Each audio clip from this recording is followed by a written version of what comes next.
I'm trying to calculate, but I have no idea if the moves they're making are mistakes or not. It's a very complex ending.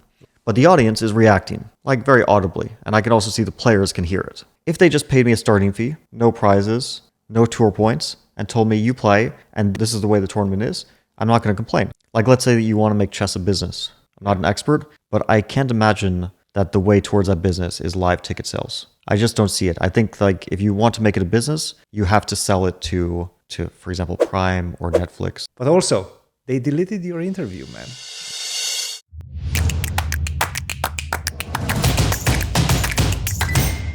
All right. Welcome back, everybody, to another C-Squared podcast episode. This is it, the recap of Freestyle. Freestyle just finished a couple of days ago, and it finished with quite a lot of controversy coming from you, coming from pretty much all the players, in fact. A lot of discussion back and forth between some of the players against the organizer, and so on and so forth. A lot of different points of opinion. So, but also, they deleted your interview, man. They put it back up. They put it back up today. I think yesterday. The backlash. Yeah, well, backlash came. I don't think they had any need to remove it in the first place. But yeah, eventually they put it back up. Okay. It's not like were you offended by that?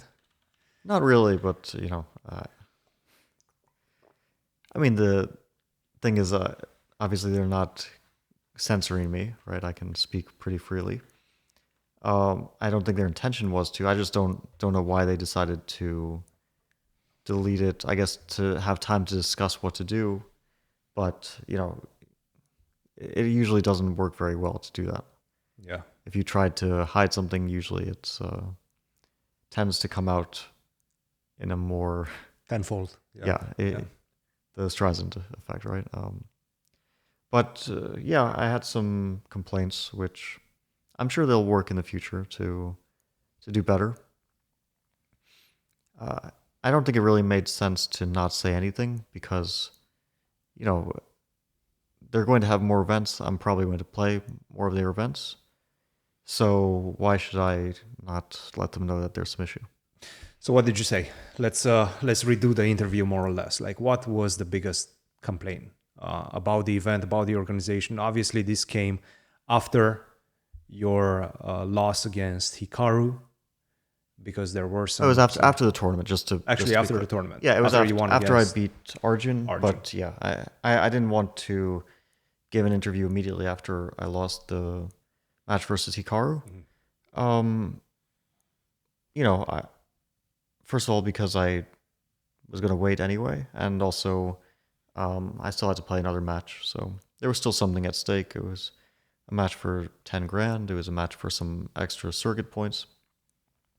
So there was something to play for against Arjun. And I was going to say something either way, but of course it helps a bit if you win, then at least, you know, you don't look super salty. Mm-hmm. That's a good point. Helps a little bit, but my result would not have affected my opinion. Like, also, if I'd beaten Hikaru, it wouldn't have affected my opinion. If I won the whole thing, it wouldn't have affected my opinion about how it should have been organized. And this more or less started at the beginning, at the not at the opening ceremony, but at the players' meeting. They revealed the fact that the spectators, which are going to be very close to the arena, are going to have access to the live commentary with eval bar, with pretty much everything. I think there was a 5 seconds delay or something along those lines, but not enough.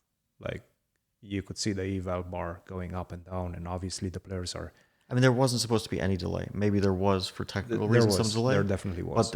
But we had this discussion: should there be any delay? And they didn't want to go for anything. And that leads to spectators reacting to the swings. Obviously, they might not understand necessarily what's happening on the board, but they will see the bar, they will hear the commentary, and they will get excited. That's going to lead to them, obviously, being loud at times. Yeah, that much is pretty clear. I mean, it would be very naive to assume it doesn't happen. If you've been to any sort of anything which involves people, you know they do tend to react, and also people tend to get loud. Yeah. Regardless of the environment, people tend to get loud, and the louder it gets, the louder people become. Just for clarification, I don't think this was the first time that they did eval bar in the playing hall. We actually had a discussion with Danny yesterday at dinner. He did say they did that during Paris as well, but they had some very strong earphones. Well, in the end, they removed it because they couldn't ensure. So they removed the eval bar, and then they, I think, gave some sort of refund. Got it. So their goal was to have people that can view the eval bar with the glass wall, and then also a headset and noise cancellation of some sort. But they decided that it wouldn't block out all the noise, so they decided that was in in Paris. Paris. Yeah, that was in Paris. CCT in Paris. Yes. Which I think in the end they were happy about their decision. But it's a totally different scenario. I mean, to start with, we've had live audience at many events, but usually they're just there to watch the players playing the games without any information. For example, at the St. Louis Chess Club, for many, many years, there was an audience standing about 5 feet away from the players with the barrier. Yeah. But they don't really know exactly what's going on. They just can see the games, and the players, they can maybe gauge something based on the reaction of the players. Maybe if the spectator is a strong player themselves, they can guess something about the position to some extent. But they don't know exactly what's going on. And also, when you have something that reacts very quickly, then people tend to react strongly to that. So it's not even commentary, but just you see a bar which moves very quickly and happens in a fraction of a second. And it can go from all the way up white to all the way down for black. The most glaring example, especially in the first few days, was the game between Magnus and Wesley, when Magnus basically allowed checkmate in a few moves. Sure. That's one example. You could hear actually on the broadcast the audience just like gasping, and then both of the players more or less realized that probably Wesley would have found it anyway. Sure, most likely, yeah. But it led to a checkmate, and yeah, I think the one thing is that when you have something that's very visual like that, people will react. If it was just commentary, I think people could definitely react as well, but there would probably be a delay on the commentary as the commentators say, oh, something's happening, what's happening? And it would take like maybe 5-10 seconds, and then they would go back and forth, and it would be like but when you just see the like split second, one side to the other, it's a whole different sort of thing. Were they jumping off from their seats? Well, I didn't look at the audience. You didn't watch the audience. Okay. I mean, also, you could only hear it, I guess. Yeah, I could hear. I wouldn't want to look towards the audience for many reasons. One is because I don't want people to think that I'm looking there and maybe someone's giving me a signal. That's another issue entirely, that there would be ways for the players and the audience to interact. And there was no protection against that. There is the visual element where if I want, I can have someone in the audience who signals and I can freely see them, and they have information because they had their phones with them too. So another thing that I had an issue with, which like that was the first thing I raised. Can audience have their phones? And then before we could even resolve that, Hikaru mentioned that the audience can actually see the eval bar, something that he knew that I didn't know. And then we got into that discussion because obviously the phone thing became an entirely separate issue when you just have the information freely there. So yeah, I think they didn't take the security as seriously as it should have been. I mean, I can give you an example how it would be very easy to orchestrate like cheating with the second person in the audience. Of course. I mean, without even like giving looks to the audience, which of course might give a sign that I'm doing something. I can exit the stage, and then when I'm coming back, at that point, the person, I would have like a very clear There's view. a big move. Yeah, like I basically the boards were in a kind of a semicircle like this, and then to go out into the players, there was a backstage area, players room with like food and water and whatever. You would go out like this, and then when you come back in, you have a direct view to the audience. It would even be very natural that once I'm walking out, someone in the front row gives some sort of signal. I just need 5 different signals for pieces. Yeah. I know the piece, and then I just know which piece to move. For example, I mean, just off the top of my head, something stupid like that. So that's why you can't have a visual element between the audience and the players. Of course, I don't think that happened, but you just don't want to have the possibility, especially since we're being scanned for all sorts of devices to make sure we don't have any devices. But if you don't scan the audience, it's kind of for nothing. I mean, okay, it's maybe for something, it helps a bit, but it still doesn't protect entirely. So the visual element, that's why chess.com wanted a glass wall at their events to block out that possibility. I think you could also do it with the darkened audience, right? Lights that that only shine on the stage also works, but we didn't have that. I could see the audience. Yeah, it was possible to see them. So one issue. Other issue is noise. The issue that I think this was the big one. Yeah, the big people one. Mostly complained about. Sure. Yeah. It's what we spent about an hour discussing at the players' meeting, with basically no. What was the outcome resolution of that meeting? Like, when you left to go to your room, like, what did you think will happen the next day? Well, the outcome at the meeting was that it's going to remain the same, because a bunch of things were suggested. One was headphones, which not everyone would agree on. One was a delay, which not everyone would agree on, and I think very fairly, because, as Magnus said, it is ridiculous to have a delay. I agree with that. Yeah, delay doesn't make too much sense. You should just, like, it's probably better just not to have spectators than to have a delay where it just looks ridiculous for them. Like, players are gone and they're still watching the game. And they're still playing, on the screen. So, okay, that's fair enough. And I think fair enough that some players don't want headphones because it's not comfortable. That's a personal thing. Sure. I mean, the players are going to advocate for themselves first and foremost. So if they think it's uncomfortable for them, then fair enough. So that was the resolution that at some point Magnus went off. Everyone left after that, maybe 20 minutes later, with the resolution, if you want to call it that, being that we just keep everything the same. Everything remains the same, which is not a solution, but you can sort of say we just hope for the best. Then at dinner, I heard from someone that things have changed and that now we're going to have headphones, which I was in support of at the players' meeting. I thought headphones were a good, decent solution. But suddenly things had changed without the players' agreement. It had just changed behind the scenes. Fair enough. So then before the game, before the first round of the preliminary stage, I was under the impression that all the players had to wear headphones. I think many people were under that impression. As it turns out, not everyone was wearing headphones, because some other people had heard that it was optional, which, of course, if it's optional, then you might as well not do it. This actually makes no sense. It makes no sense to have it optional. First of all, if there's any noise coming from the audience, you should respect the players and just actually force them, not make it mandatory to wear headphones. I thought it was mandatory. It should be mandatory, yes. But you can also see Hikaru's video where he said, and that was the first time I noticed when I was playing Hikaru, that he didn't seem to be wearing anything. I didn't mention it to him because, I didn't want to start a controversy before the game. Sure. I wore my headphones throughout, but I thought that he had forgotten. As it turns out, he had heard that it was optional, which I'm sure is true. And that's why he didn't wear them. And probably he's also said that someone else wasn't wearing them. My understanding was that if you wear them or if you don't wear them, you basically cannot, once the game starts, you cannot change it. Like if you wear the headphones, you cannot take them off during the game. If you don't wear the headphones, you cannot put them on during the game, once the game starts. So basically you have to make a decision. You either wear headphones or you don't. Can you explain any logic behind this to me?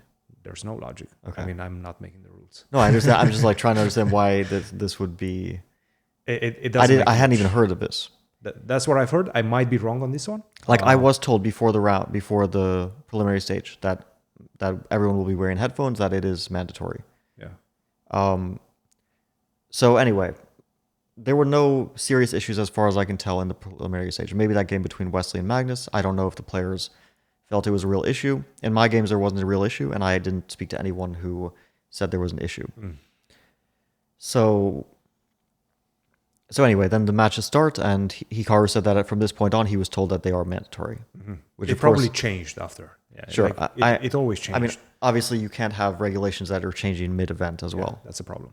I mean, it's like, we had this during the Sinkfield Cup 2022, that suddenly measures changed because we had limited security measures, and then there was a lot of scanning after Magnus left the tournament. But that was a very special circumstance. I mean, a player leaving the tournament. Yeah. Here, nothing really happened, and then suddenly players are being told that, well, I wasn't told this, but I assume based on Hikaru's accounting, that players are being told that suddenly you go from no headphones or optional to headphones. Okay, now what actually happened that was an issue? So I can think of 2 examples. I mean, probably 3, but 2 clear ones. One was the first blitz game, or maybe first like 10-minute rapid game between Hikaru and Levon. It ended in a queen endgame. Levon had 3 pawns, one a D pawn, H and G pawns, and Hikaru had H and G pawns, and they both had queens. This is very similar to an endgame I had against Magnus in Norway chess. So I was watching it with interest because I was trying to remember what happened in my game against Magnus and also what are the differences with this one. And then at some point, they're making moves, and from my point of view, I have no idea if the moves they're making, like I'm looking, I'm trying to calculate, but I have no idea if the moves they're making are mistakes or not. It's a very complex ending. Right. But the audience is reacting, like very audibly, and I can also see the players can hear it. While I'm just watching from the side, I'm not wearing headphones, so I can obviously hear it. Do you remember if both of them were wearing headphones at this point? Yeah. Both of them, they Yeah, were. yeah. And so I can hear, but the players also seem to be reacting to that. And obviously, if the audience is reacting, that means the evaluation is changing. Now, if the evaluation is changing, that pretty much means that at some point, black is winning. That means Levon is winning. Now, it's hard to tell exactly when because they're moving pretty fast and the audience could be reacting to something 2 moves ago or maybe it's changed since then. But still, there are swings, which I can imagine is distracting for players in the moment. Huge, yeah. And it's a huge tell. Not only distracting, but it's a huge tell. Yeah, it's potentially a huge tell because maybe you have like a minute to think about now they reacted, does what changed? Maybe you'll figure out, maybe not. But even if not, it gets in your head, did I miss a win? Correct. Did I miss a draw? And so on and so forth. Okay, so that was one instance, which I wasn't involved in. The other instance, which I won't really mention as very important, is my Armageddon game. Well, actually, no, there's 2 games against Prague. So one was the Blitz game where I was up in exchange, then I completely messed it up, then I was losing. And of course, the audience is reacting. You mean the 2 rooks versus rook and knight and one race? Yeah. The audience is definitely reacting, but it all moved so fast that I couldn't even be distracted. Right. And I can't speak for Prague. Maybe he was distracted, but it was just moving way too fast for me to even even register the audience reaction. By the way, that was a crazy match. Yeah, crazy match. And then the Armageddon game, of course, they were allowed again, but it didn't really matter so much at that point because I was a rook up and they were just reacting to the time scramble. But it couldn't have possibly changed the game at that point because I was just a rook up for nothing. Mm-hmm. But just because it doesn't affect it is just pure luck. Mm-hmm. Like we're just hoping that they won't be allowed at an important moment. So there's that match against Prague. And then the one which really irritated me was the first Blitz game against Hikaru, where I was completely losing for quite a period. But then once Hikaru got down to seconds, and I was also down to seconds, he couldn't find the clear win. He retreated his queen. It was move queen to a3. And from this moment on, after queen to a3, it was just nonstop noise. And I would categorize it as screaming. I don't think it's any less than screaming. Basically with every move, there was like screaming, just very, very loud somebody noise. Was reacting, or a group of people not just one person, yeah. Quite strongly. Very strongly. And of course I understand, and Hikaru understands that he messed it up. He also knows that queen a3 can't be the right move. And I know queen a3 can't be the right move, but we have 5 seconds. You go on instinct. But it was just very difficult, not even like the tells, which of course maybe I would have gotten a tell and realized I'm winning. But the tells that not besides the tells, that there's just very loud noise and you can't concentrate when you have 5 seconds and there's very, very loud noise. And it's not like a normal sports event, I think, where the noise is constant. Mm-hmm. It's a change. It goes from silent to very loud. It's a bit jarring, you know? I think it's different from a normal sports event. And I think this is something that Jan-Henrik Bittner, the organizer, mentioned. He sort of make the equivalent to tennis, which does not make a lot of sense because in tennis, first of all, Sure, the audience generally is told to be quiet during the points and before somebody serves, but the noise is pretty glaring between the players because the players can scream. I mean, there's always some noise happening, right? In tennis, it's not quiet like we are used to.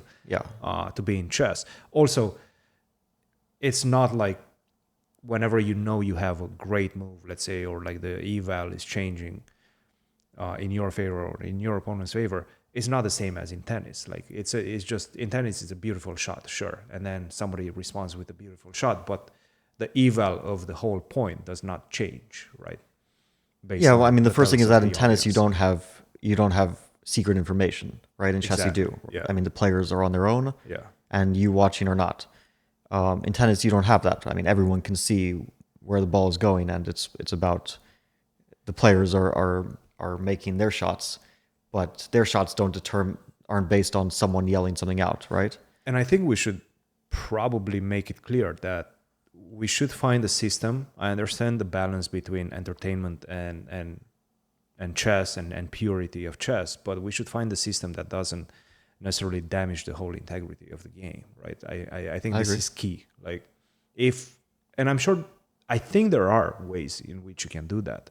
And they're probably quite simple. The question is, and they're spending so much money. Like it's not that it's a money issue or a logistics issue. I hope it's not, because they're spending so much money. No, they just didn't think it through. Have a glass door. Have the players play in a fishbowl, like in the World Championship match. You can set that up, especially in Vegas. I mean, they have so many possibilities, right? Yeah, I think they could have done it. They just didn't think it through at the beginning, and then it was too late once we got to the players' meeting. So that's one issue. But how can you not think about it when you organize something with a live audience? Like the live I'm not behind the scenes. Is going to be. I'm not behind the scenes, so I don't know. I don't know what exactly the discussions were, what they were thinking about, what they weren't thinking about. Maybe they were only thinking about the spectacle, and they weren't thinking about. The thing is, like, have to look at it from a player's point of view. Yeah. And they're not chess players for the most part. So, like, to see the issues, you have to imagine that you're playing, which I can do, and you can do. But this is from, you guys have been chatting about this type of situations in Weissenhaus, in Paris. We didn't have a live audience. Or we had a very, very small audience. In Paris we had. Yeah, but it was a small one, Sure. Yeah. Yes. And it was a normal one. They could just see the screens. They couldn't hear the commentary or anything. Correct. And in that case, it's like you're in a library. People are very quiet. This was That's true. Like, I think we also have to differentiate between serious events and exhibition events. Like, there's an event in October I'll play, USA versus India. It's going to be an exhibition event. It's just for fun. It's not for huge money. It's not for ratings. It's not for tour points. It's not something where, like, you're kind of just playing for your team, and there's going to be a live audience, and it's probably going to be very loud. But I don't care, because I understand I'm going into the event knowing it's an exhibition event. When I go to freestyle events, I take them as serious events. They are serious events. Where I care about my result. There's prestige on the line. There's money. There's rating nowadays.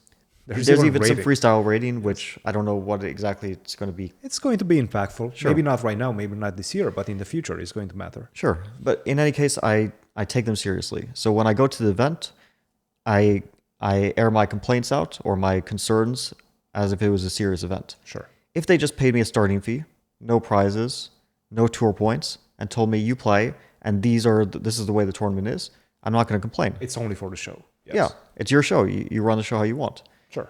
But if it's another way, then I'm going to insist on, like, very serious measures. And from your perspective and from the player's perspective, I think this is the correct way to approach this problem, right? Because you make the moves. You are getting invitations based on the strength of your moves, right? You're going to get that strength is going to get damaged whenever you hear people screaming around you. So the question is, how do we handle that? How do we manage that? Or how do they manage that, obviously, but we're trying to find the solution as well. To connect and make it a good show for the audience, for the live audience, because you want to sell the tickets, you want to put asses in the seats, and make it so that players don't have this type of situations arise, those type of problems. Look, if they insist on the eval bar, which they probably will. I'm not all for it. I understand that it's useful for online audience, but I think if you really can't follow chess without when you're being told the moves by like 3 grandmasters in a room, when you have like Peter, Judith, and Nicholas, then get better at chess and then come back. Like I'm being honest. I mean, if you really need something that it has nothing to do with chess, it's just like it's a yo-yo. It has nothing to do with chess. It's visual. It's yeah, a but visual cue. It has nothing to do with chess. We could be watching any sport and they could put a random bar and you can react to it. It's fun. It's sure. for the entertainment. It's purely entertainment. But I don't think it's needed. That's my personal opinion, which many people will disagree with. Yes. I'm like many. I know how many people will disagree with it. I mean, probably the vast majority of people. Even I want to see the eval if I am seeing this from the lens of the audience. Like if I am paying $250 to go to Vegas and watch you guys watch the show, maybe I do want to see that eval bar. Like I understand that from the audience perspective, it makes some sense. Like, okay, I'll explain why I don't, first of all, think it's necessary. I think you're already hearing a lot. You're getting everything explained to you. You're also there for the visual experience of seeing, like, I don't need to know all the intricacies of a tennis match. I understand it's pretty simple, but I don't need to know if this is a slice, if this is a good forehand, if it's not. I don't really need to know because I'm there for the visual experience. I can follow it for the most part without getting too in depth. Mm-hmm. And I probably have some commentators telling me some things which are important. Mm-hmm. I understand chess is a bit different. It's more specialized, but you also have 3 people who really know the game, or sometimes more than 3 people who really know the game explaining things. If they're not explaining things well, then that's on them. If they're explaining things well, then you should be able to understand it without this completely meaningless thing. Sure. I can see that point as well. This thing has nothing to do with the game. I understand that it gives you the evaluation, but the evaluation is just a number. It has nothing to do with whether the players will find it. That will be more like what the commentators can tell you. It has nothing to do with whether or not it's easy. And also, it doesn't really have to do with the game because you could understand that it's winning, but you won't know anything about how to win or not. So I can tell you something's winning, like the same way that I can tell you that this is an easy shot or this is an easy basket, but you won't actually know anything about it if I just tell you it's easy, right? So you have to make it. It's easy or hard. I mean, it doesn't give you any information. Yeah. So, but anyway, okay, that's, some people disagree, and that's actually leave fair. The bar aside. I mean, you get the commentary. Let's say they want the bar. It doesn't matter. You have the bar, you don't have the bar, it doesn't matter. I think without the bar, it does like change the noise issue a bit. You think so? Yeah, I think so. Just because... Yeah, I think it's like just very... Ping pong. Mm-hmm. I think it's just like very cinematic, so people react to it very strongly. Mm-hmm. Okay, let's just say that you want the bar, because I know many people do, and many audience members do, and organizers definitely do. Like all organizers that I've talked to, chess.com, if you talk to them, the eval bar was like a game changer for them. It's important, yes. So if you want the eval bar, then you need some sort of barrier, I think, which could be a box, a glass box with a one-way mirror, one-way glass. That's one way. The other way is to have like complete noise cancellation, which might be difficult, and the way to get it could be like could be an issue that doesn't have a solution, because if you have music, I don't think everyone will be happy with music during a game. I personally will not be too happy with music. I think it's distracting. If you have just standard noise cancellation, it doesn't work out.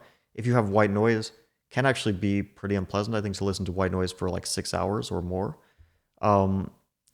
So then, and if you have like 2 different, sometimes they do the in-ear and then the outer ear, can actually be physically annoying after a while, right? 100%. So then you need probably the like some sort of glass box or glass barrier, something like that. Yeah, I think that's the only solution as well. I tend to agree. I have an extra layer to that, but I'm not going to give it to the audience, give it to everybody, because maybe one day I will start my own chess competition. Okay, fair enough. Yes. Like the sports thing I think is interesting, because I talked to a bunch of commentators and players after on the last day, and a lot of them like felt that the parallel to other sports is relevant. Like in other sports you have noise, why can't you in chess? And they talked about golf. And golf usually it's silent, but now they're going to try to make it more of a spectator experience. Really? That's what I heard. I don't know much about golf, but this is what I heard, where it's going to be more loud. Which is, I don't know much about golf, so I can't comment on that. Tennis, it's somewhat similar, I guess, in terms of focus, right? You have this shot and you focus everything on it, and obviously if you're going to have somebody start screaming, you're going to be distracted by that. I think that could be relevant. In tennis, you have the serve, which is people are silent during the serve. Exactly, yeah. And a lot of tennis players won't serve if they hear some noise. They just won't serve until it gets completely silent, which I think is relevant, because if we're talking about something in concentration, then the serve or maybe a golf swing will be similar to chess, where you have to focus on this one thing and then you get into the rhythm of things. While in chess, you always have to think about your next move, right? And the other thing is, if we're talking about sports which are just generally noisy, then yeah, it's a constant. It's not like it's not something that breaks. Like, let's say if tennis was always silent and then suddenly there was like some noise out of the blue, I think that would be more distracting than if it was just a general kind of hum, right? Yes. In the background. Yes. And the other thing is that a lot of these sports are played outside, where noise dissipates pretty quickly. I just had a thought. Snooker. Have you ever watched snooker? Like, very little. I don't know if it's noisy or not, but I think they're silent, right? They're very silent, yeah. And it's played indoors. So basically it's somewhat similar to chess. And the crowd is completely blacked out. Like, you cannot really see the crowd. I don't know if it matters, obviously. I don't think you can get cues. Maybe they're trying to avoid some distraction from the audience. But that's probably the reason, yeah. Because I don't imagine what information you can get that the players themselves don't already have. Yeah.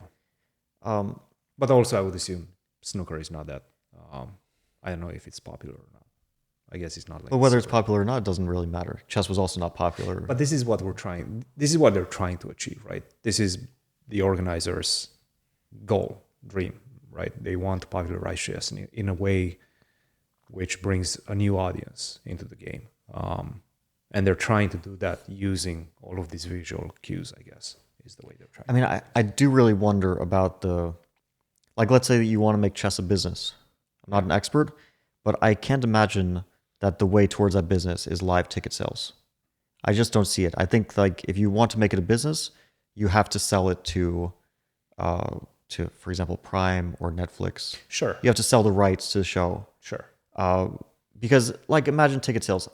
There are a few places in the world where people will... But also ticket sales. Like, it should be a part of it. It should be a part of the business plan. But let's just, like, go through some numbers. Like, there's only a few places in the world, I think, where you're going to be able to sell tickets for $300 a pop. Okay. I mean, I don't think that, like, and actually sell it in an arena. I mean, I don't know. We're talking about a few places, and pretty much only in the United States, I think. Think about it this way. Levy, he had the tour in Europe, and that was just like a talk show tour, more or less. He was selling like 1,000 seats. But that's not a chess event. I mean, it's kind of a chess event, right? Well, he was playing chess. He was doing like some I mean, he was giving a talk, or like people like got him chess not because of his chess strength, with all due respect.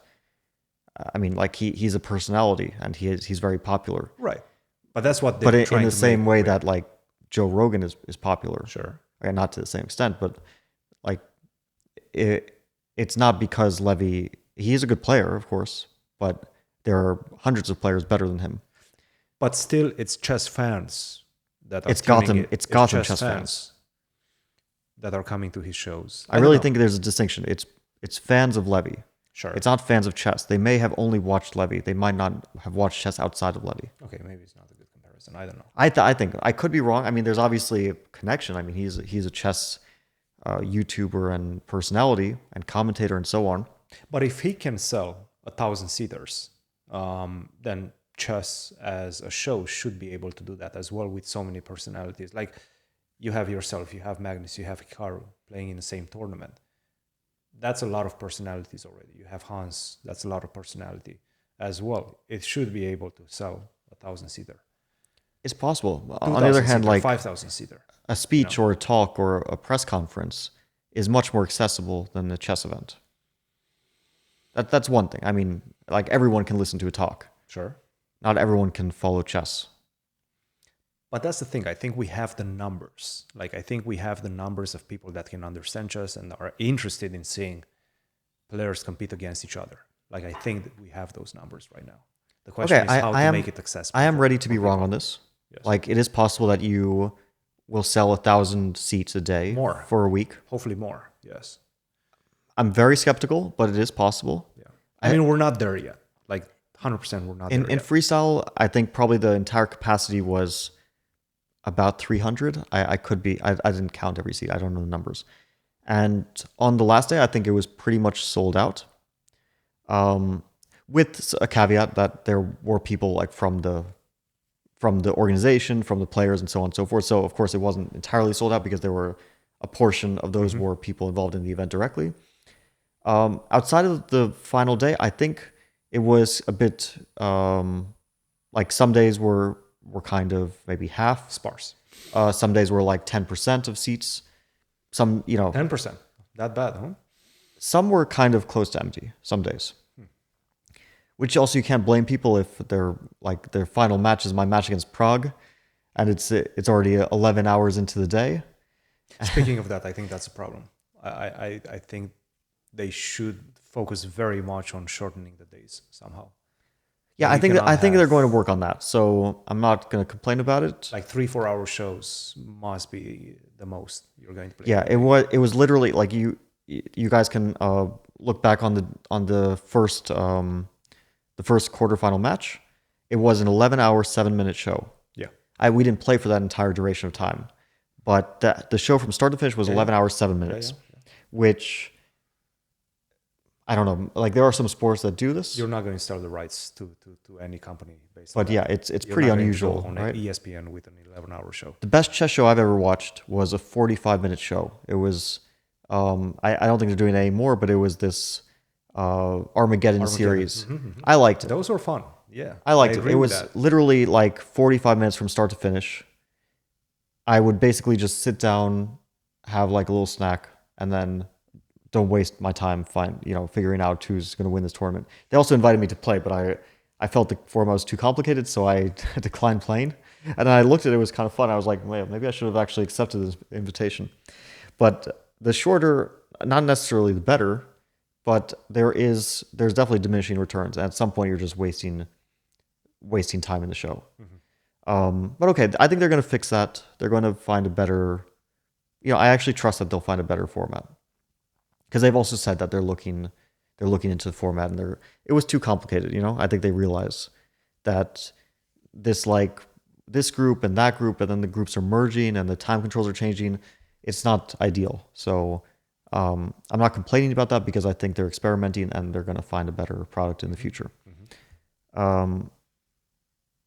But about like ticket sales, I'm not sure if that's the future of chess. I think the future is maybe more the online scene, like the online viewership. But I'm ready to be wrong. Maybe I don't have the vision for it. Yeah, no, that's fine. We'll also see in October in Texas that we're having this event in Arlington. I don't know. They're going to try to sell tickets for that. I think they'll have 1,000 plus seats or more. Maybe it's going to be 5,000 seats. I don't even know how many seats they have. So we'll get like some indication if they can successfully try to sell an arena. Curious about that too. Yeah, or how much? Maybe they'll sell 500 tickets. That's also not bad. And I'm curious to see when they're going to push the marketing, because right now the marketing is just non-existent. And the problem is with those type of one-day events, you also don't have some sort of a history so that people get attached to. Like I feel you need that as well. That's what they're trying to create, of course. It's the first event, right? Yeah. But you think it's going to continue? You think that's going to be some sort of a series or something like that? Oh, I can't comment on. I mean, I'm playing this event. Yeah. Anything which hasn't been formally announced, I can't comment on. Got it. Yeah, no problem. Yeah. But yeah, it's just like the first event, of course, you're not going to have much legacy, assuming that there's more events in the future. The recent comments from the organizer, from Jan Henrik, kind of sounded like, okay, you guys were doing something revolutionary and you guys need to adapt. I feel there has to be a middle ground to that. Like you cannot approach things like that because you're just going to lose the players and lose the willingness of the chess community as well. I think you have to bridge the gap and you have to find a way to make it compatible and balance your idea and your vision of making it entertaining for the crowd, but also prioritize the integrity of the game. And the way to do that, I guess it's a simple one, like you just said. I mean, glass door. Put the players in a fishbowl. And I think the players are going to enjoy that as well because they're not going to have to wear the headphones anymore. They're going to be playing the game that they're used to be playing. And you're going to get rid of that problem. And then outside of the glass box, everybody can do whatever they want. I mean, it's a simple solution. I guess it costs probably a lot of money. It puts some... I think about 50 grand you get a... I mean, from what I've heard, about 50 grand, then you can probably get a glass kind of wall constructed for your cage of some sort. Yeah, I don't know about boxes or things like that, but I mean, it probably depends on where you are and how easily can it be built in a room. 50,000 is nothing. I've also done it outside. I've been played in a glass box, which is outside, so people are standing on the street basically looking. That was in Spain, right? In Brazil and Spain. I remember in that. Sao Paulo and Bilbao. So was that insulating in terms of noise? It was also so long ago I don't really remember, but I don't think there was any noise. Yeah. I just think the smell was a bit like smelled a bit weird. That's a different problem. But we did play without complaints in that event. Yeah. Anyway, I think that could be a solution. The other thing is, I think the organizers put like a lot of money into it, and they do a good job. And they also think that the players will generally like always be on board. Mm-hmm.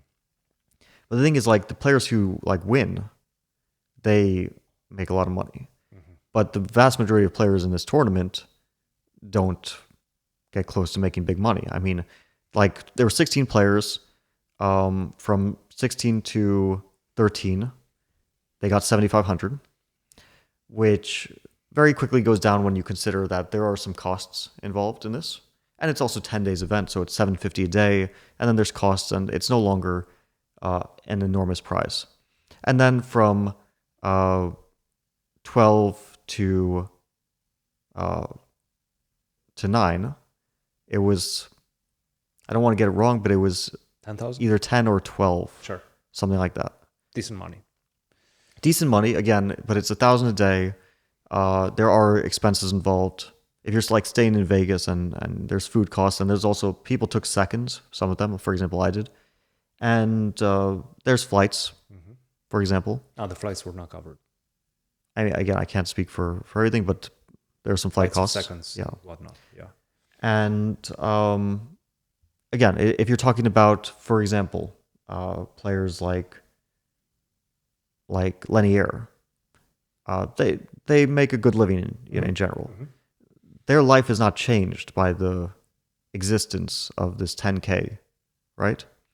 Now, there are players who made, well, there's one player who made 200,000, and there are players who made over 100,000. I mean, to be honest, anything over 50 is like extremely good money. Yeah, those are four prizes over 50. Like you made 50. I made 50, right? And I would say that you got fifth or what? This is, yeah, especially for how I played, it's a very good prize because I didn't do anything special. Yeah. But the players who are in contention to win events, it's actually a very small group. It's, like realistically, 10 people in the world who can really fight for first. I mean, of course, anyone can like have a great tournament, have a great run. Mm-hmm. But realistically, the money is going to be concentrated in the hands of a few. That's happening with every single event. Like, sure, this is not something. But you're not going to convince the vast majority of players that this is the golden goose, right? I mean, already Gukesh stepped away from accepting the invitation, and he is the world champion. I think we'll see him back. I mean, sure, we might. Yeah, no, I won't say we won't. As one of the biggest. But he did not make like serious money. Sure. Because his results were not like, he was losing the quarterfinal match, and he wasn't qualifying for the knockout stage in Paris. And he decided that, I mean, if you told him you're going to, like, I offer you 100,000 to play the event, he's accepting because nobody says no to 100,000 to play a 5-day event. But if you tell him you have the chance of 200K if you have the best run of your life, or, last place is 7,500, he made his decision. I think it was probably monetarily based that he didn't see the value in it. Ali Reza as well. I mean, for me, it's been great money, but I don't think that it's like revolutionary, I'm just trying to say that it's not, you have to also have tournaments that will make players happy. It's even more important than the money, I think. No, I agree. And again, you should be able to strike a balance between making the players happy and getting to your goals as an organizer, which is to put on the show that you have the vision for. Because this is important as well. I mean, the organizer has to be happy. They have to put on the show they want. Find the balance. And I think the balance in this case, in fact, is not super difficult. Just get the glass door, insulate the players from the noise.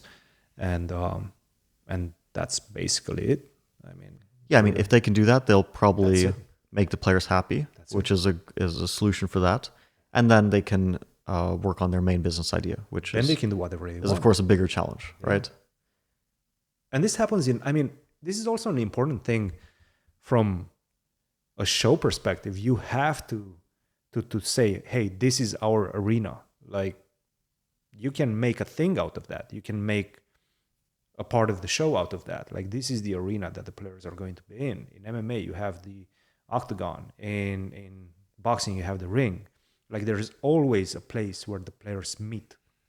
And this could be something that they patent, So it's not new, so they would. It's not new. Yeah, it's not new, but they can make something new. They can make a hexagon box. I don't know. Sure. They can make it any shape they want. They can do whatever. Yeah. And I don't care about the shape personally. Exactly. But they can make a show out of that. It can actually add value to their production and their product in general. Anyway. Yeah, they can, of course, like, for example, they patented Freestyle. They didn't create a new game. Exactly. Hikaru made the point of this, which is the brand. Yeah. I think Hikaru's point was a bit trivial. Like, I thought it wasn't really the most important thing. He was kind of annoyed by the name Freestyle because we've already had this game. It's Fisher Random or Chess 960. We've had different names for it. But the idea that you scramble the pieces is not new. Nothing has really changed except it's been branded as Freestyle, which I think is fair. I mean, to me, the name is a bit inconsequential. If they think Freestyle is a better name that resonates more with people who are coming to chess for the first time and wondering, like, what's Fisher Random? I mean, it's their brand. It's fair enough. It's the business brand. Not everyone knows Fisher, and for non-chess people, Fisher Random is a strange sounding name. Who's Fisher and why is he random? Yeah. Yeah. But I mean, it is a strange sounding name, especially if you're not. And Chess 960 is also a bit weird because you have to explain to people that there are 960 possible positions, but only if the king is between two rooks and only if the bishops are on opposite colors and so on. So to call it Freestyle is a decent, or maybe even a very good marketing tool. But yeah, it is marketing. It's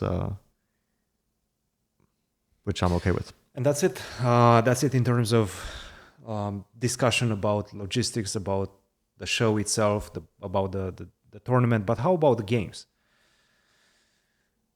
Should we talk about that as well? Should we talk about should we give some highlights about the tournament as a whole and how it went and what surprised you, what didn't? How did you feel about your play, about players like Hans, like Magnus not making it out of the group stage, which was a bit of a shocker, especially after the first 3 rounds when he was like 2.5 out of 3 or something like that. Yeah, there are a lot of storylines in the tournament. And your result. And of course, Levon. I mean, Levon coming out as definitely not one of the favorites and winning it, I would say, outside of the match against Hikaru, I would say quite convincingly.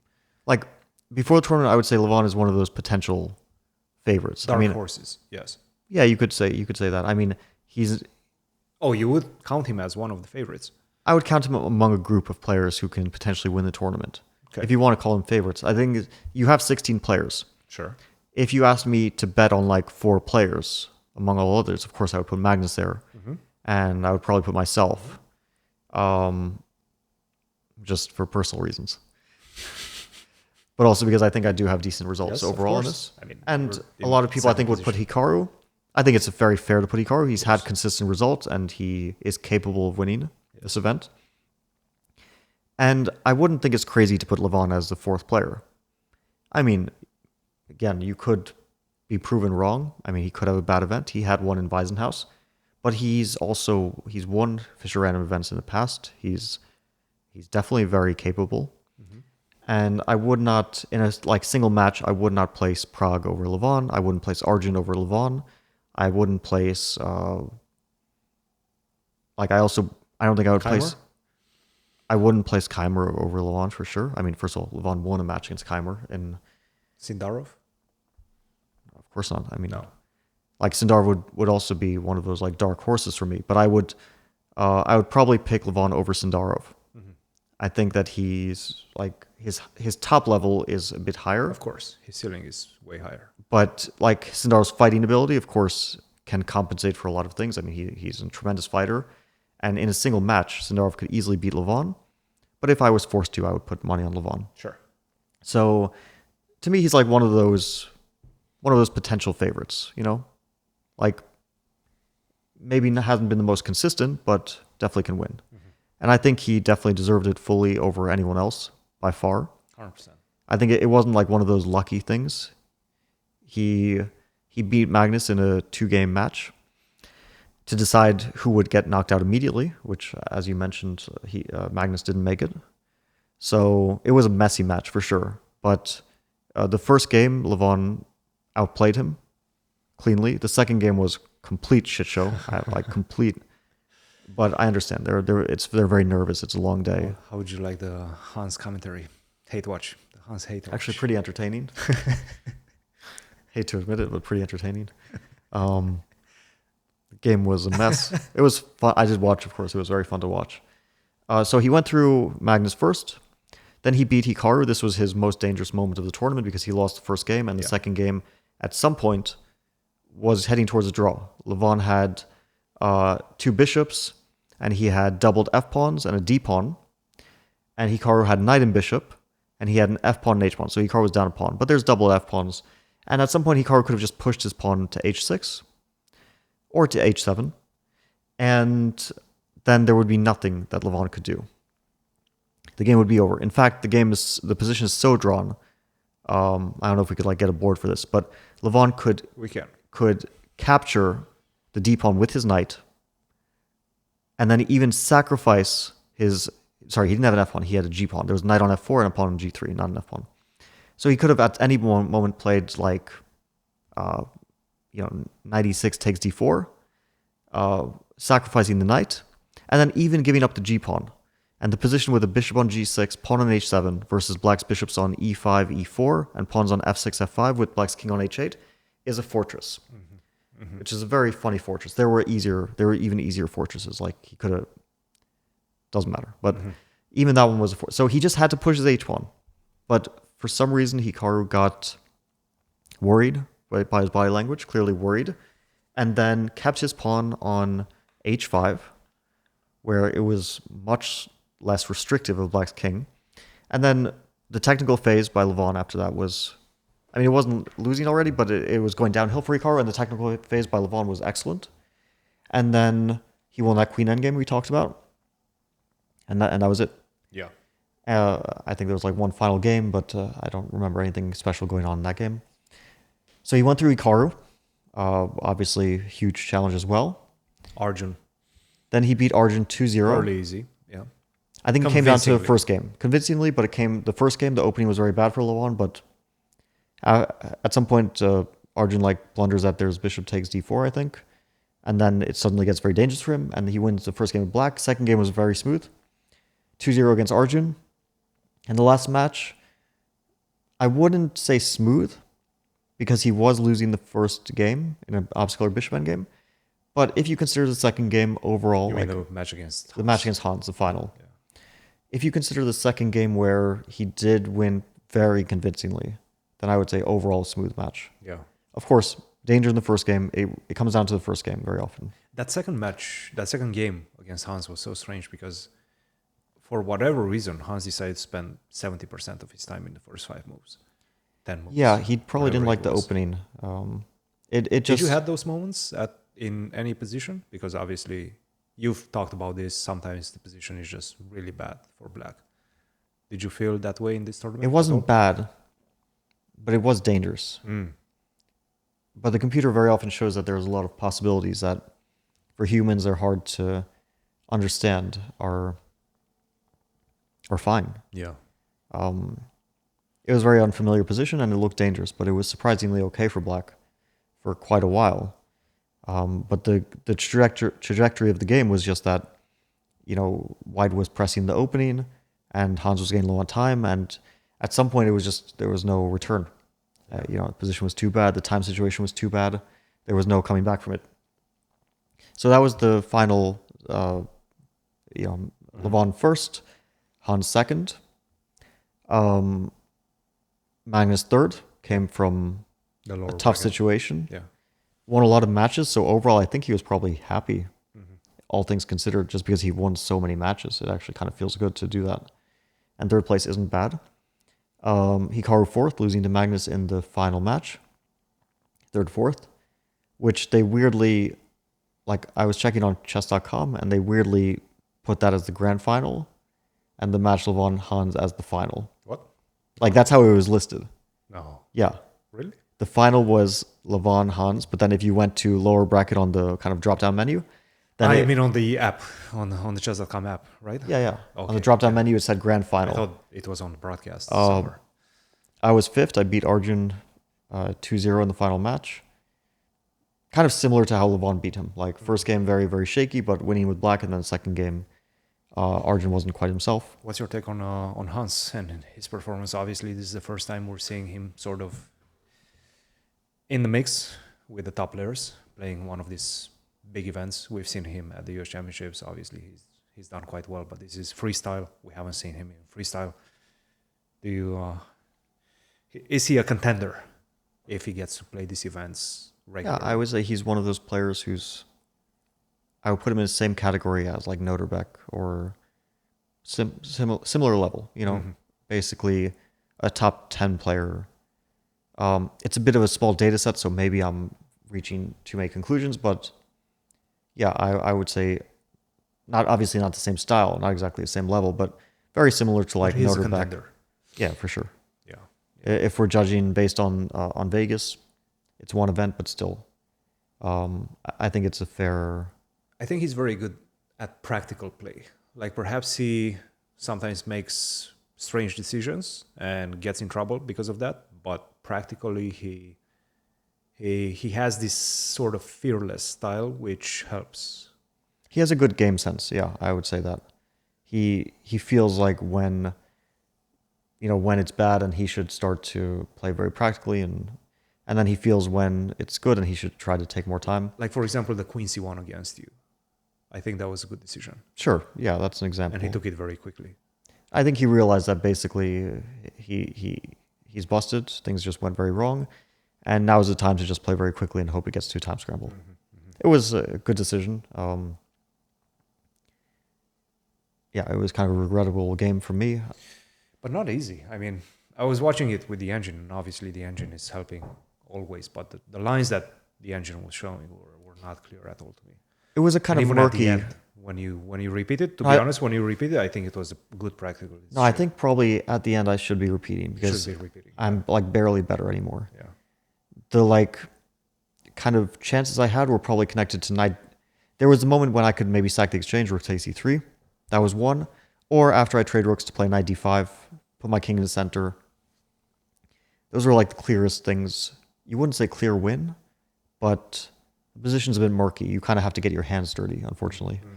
Or the other thing is I can maneuver my king to h7. Maybe that's a clean way. But it's a position. You don't win on the spot. I didn't realize he could take on h6. And then after that, it's just a mess. After that is too much. Yeah. It's just a mess. And then he played a really fantastic second game. The opening was really unfortunate for me. Really unfortunate opening. I mean, I was careless. And like I played g3 too quickly. I should just play knight f3 castle. Then I guess it's about equal. After I play g3, just I can no longer castle. It's like a really weird pattern where I just always get hit with this queen h3. But that was a really good game by him. Yeah, the final match was overall, I think his final match didn't look too great, but everything before that was quite good. The preliminary was pretty good.